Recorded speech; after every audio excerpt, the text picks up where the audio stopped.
All the anti-ICE freaks, radicals in the streets, they want young people to think that capitalism, it's evil, America, racist, corrupt to the core. But President Trump has a different vision. He and his team have a new plan to give all young Americans a real financial stake in the future. They're called Trump accounts. Now, Donald is handing out cash to newborns, $1,000 each. The ultimate success of the Trump accounts will be measured not just in the wealth created. It will be seen in young people buying houses that they could never have even dreamed of buying. It'll be seen in diplomas earned, companies founded, families formed, and more babies born. It'll really be seen in something where you're given a chance. You're given a chance at life. And it'll bring back the American dream. This was so big that it brought out everyone from young moms to entrepreneurs and millionaires to Minaj. There's nothing greater, well, almost nothing greater, than teaching financial literacy to young people. I got out of high school and I thought everything was just going to be smooth sailing, but I realized quickly, no, I have to work, I have to figure things out on my own if I wanted to live a certain way, and that's what I did. But if I had access to something like this, my whole life would have been different. And that's why Nicki MAGA Minaj is going to take care of the baby barbs. She's donating hundreds of thousands of dollars to these Trump accounts and tossing in some beauty inspiration for the man himself. I'm going to let my nails grow because I love those nails. I'm going to let those nails grow. Okay, well, they probably won't be going for manicures together anytime soon, at least I hope not. President Trump was the dude she was looking for. I am probably the president's #1 fan. And that's not going to change. We're not going to let them get away with bullying him and, you know, the smear campaigns. It's not going to work, okay? He has a lot of force behind him, and God is protecting him. Amen. And while Trump helps to build and support the next generation, our allies and adversaries, they seem to be falling apart. Our neighbors to the north are committing financial suicide for pitching the idea of, let's start buying Chinese cars. And now the EU is preparing its own stupid plan to stand up to America and bolster its economy. What is the idea? Replace European workers with workers from India. We will facilitate the movement of students, researchers, seasonal and highly skilled workers. And this is also why we are launching the first EU legal gateway office in India. It will be a one-stop hub to support Indian talent moving to Europe in full alignment with EU member states' needs and policies. Oh my God, this is totally insane. Okay. Canada is not going to become more prosperous by letting China undermine its auto industry, and Europeans will not become more prosperous or independent by bringing in more cheap labor from India.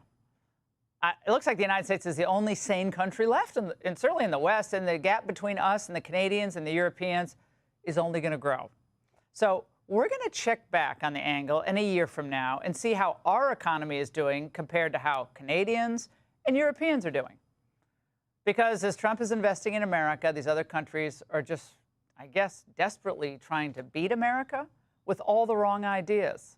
Never bet against America. You're going to lose every time. Here to respond, Ohio Senator Bernie Moreno. Senator, I first want you to comment on these Trump accounts, because I think people thought initially when the idea was introduced that it was kind of a gimmick. This is kind of a gimmicky Trump thing. But when I watched that, and I watched the entire thing on most of it was some of it on Fox and others on C-SPAN today at the Treasury Department, I thought, wow, this is a powerful idea. It's a game-changing investment for the future of our country. Think about this baby born this year. When they're 25, 26 years old, they could have $500,000, $600,000, $700,000 in a Trump account that they can use. That'll change their lives. And I'm not talking about wealthy people. I'm talking about the children of working-class Americans can get to a point where the American dream is re-accessible to them. That's what President Trump is doing. This is about restoring the American dream for all Americans. It's one of the greatest things he's done. And by the way, every single Democrat voted against it. Okay, that tells you how deranged they've become on something like this. And J.P. Morgan, Chase, and Bank of America announced that they're going to match a $1,000 contribution for eligible employees. Other corporations are doing the same. You can kind of see that this is going to have a steamroll effect. Everybody's going to start doing this as major employers.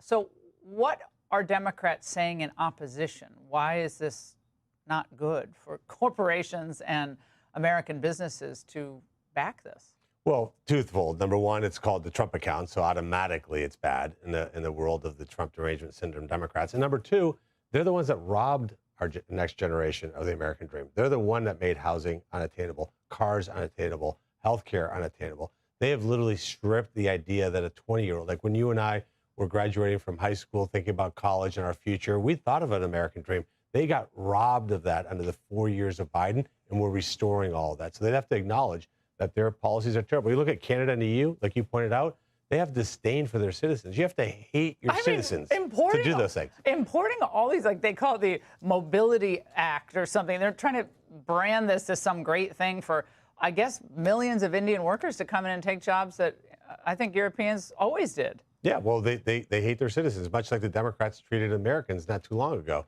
where they allowed millions of people to come into this country illegally with no vetting, and now they're fighting in the streets to prevent them from leaving this country. And they do it all in the names of protecting immigrants. As an immigrant to this country, let me just tell you this.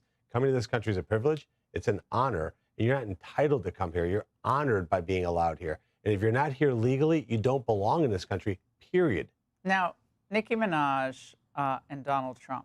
Now, you know, conservatives, or including myself, were beyond disgusted by some of her lyrics in her songs over the years. WAP, I won't say what that stands for, but that's Cardi B. Oh, that's how bad I am. That's Cardi B. Thank you, Sam. I stand corrected.